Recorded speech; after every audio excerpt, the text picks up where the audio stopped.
వేడుకల్లో భాగంగా ఈరోజు మహానాడు కార్యక్రమానికి హాజరైనటువంటి అత్యంత మహారథులకు తెలుగుదేశం కుటుంబ సభ్యులందరికీ పేరు పేరున నా ప్రత్యేకమైనటువంటి నమస్కారాలు తెలియజేసుకుంటూ మనకు వచ్చే 30 సంవత్సరాల్లో ఏ రకమైనటువంటి అభివృద్ధి జరగాలో ఆ అభివృద్ధికి కావలసినటువంటి వివిధ రంగాల్లో ఎలాంటి మార్పులు కావాలో వాటికి సాంకేతిక పరిజ్ఞానాన్ని ఎలా అందించాలో ముందుగానే పసిగట్టి వాటి ఆచరణకు నడుము బిగించి 6 నిశలు మన కోసం కష్టపడుతున్న జాతీయ అధ్యక్షులు మన ప్రియతమ ముఖ్యమంత్రి నారా చంద్రబాబు నాయుడు గారికి అదేవిధంగా ఆయన అడుగు వేస్తే యువగళం ఆలోచిస్తే సాంకేతిక విప్లవం చెయ్యి కదిపితే 10 మందికి ఆర్థిక సహాయం అదే కన్నెర్ర చేస్తే శత్రువుల గుండెల్లో దడ దడ దడ ఆయనే మన యువ కిశోరం భావితరానికి మనల్ని నడిపించే నాయకులు లోకేష్ గారికి ఈరోజు ఈ కార్యక్రమంలో హాజరైనటువంటి పెద్దలకు మా కుటుంబ సభ్యులందరికీ మరొక్కసారి పేరు పేరున నమస్కరిస్తూ ఈరోజు నాకు ఇచ్చినటువంటి సబ్జెక్ట్ అతి ముఖ్యమైనది. మనమందరూ ఆలోచించాల్సిందే.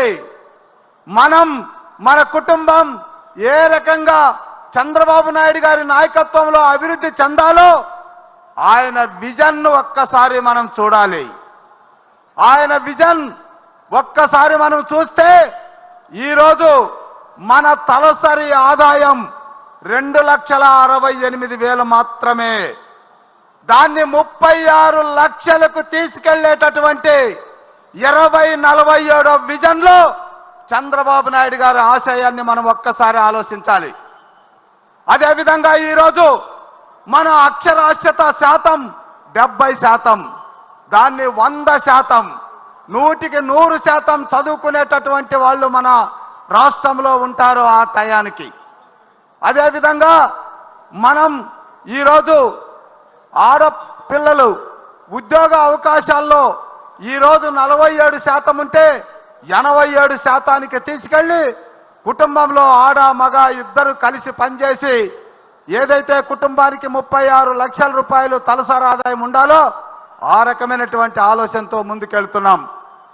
మరి అదేవిధంగా ఈరోజు ఆయన తీసుకున్నటువంటి డాక్యుమెంట్ ప్రకారం మన రాష్ట్రంలో ఉద్యోగ అవకాశాలు మెరుగుపడాలన్నా, ప్రతి ఇంటిలో ఒక ఎంటర్‌ప్రెన్యూర్ కావాలన్నా, పరిశ్రమలు రావాలన్నా, మనం అభివృద్ధి చెందాలన్నా మనకు కావలసినవి మౌలిక వసతులు.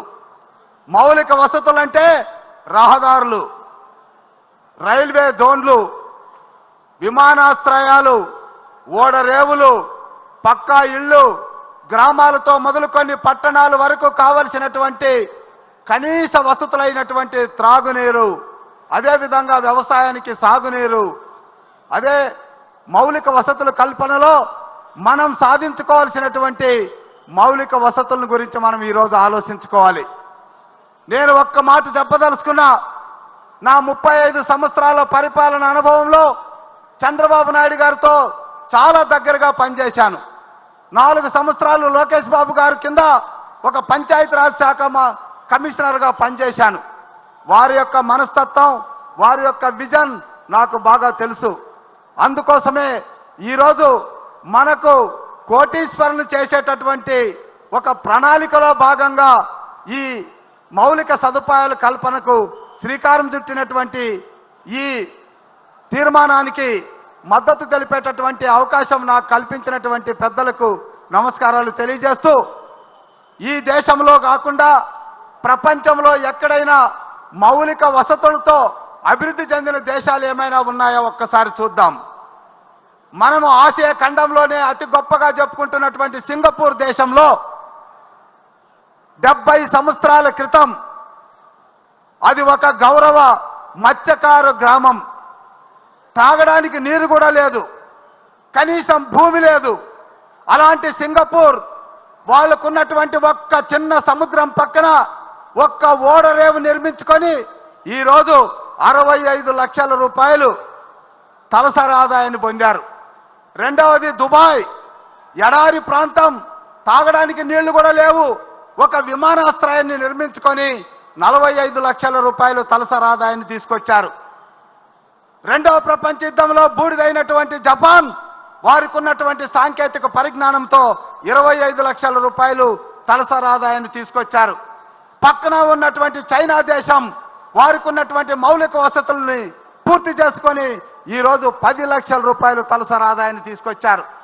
మరి మన దేశంలో, మన రాష్ట్రంలో సమర్థవంతులైనటువంటి ఒక విజనరీ ఉన్నటువంటి చంద్రబాబు నాయుడు గారి నాయకత్వంలో, మరి అదే విధంగా లోకేష్ బాబు గారు తనకు వచ్చినటువంటి అవకాశంలో అంతకు ముందు మట్టి రోడ్లతో ఉన్నటువంటి మన ప్రాంతంలో సిమెంట్ రోడ్లు వేసి LED బల్బులు అమర్చి కేవలం 147 రూపాయలకే ఫైబర్ నెట్ అమర్చి సాంకేతిక విప్లవానికి నాంది పలికినటువంటి లోకేష్ బాబు గారి నాయకత్వంలో మనం ఎందుకు తలసరి ఆదాయాన్ని 36 లక్షల రూపాయలకి తీసుకురాలేం? ఆలోచించండి. మనకు పోర్టులు లేవా? పోర్టులు ఉన్నాయి. ఇప్పటికే 4 పోర్టులు ఉన్నాయి.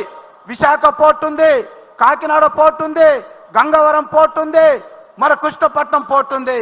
మరొక 4 పోర్టులు రామాయపేటం, బందరు, మరి అదే విధంగా మూలపాడు, ఇవన్నీ కూడా పోర్టులు నిర్మించడం జరుగుతూ ఉంది.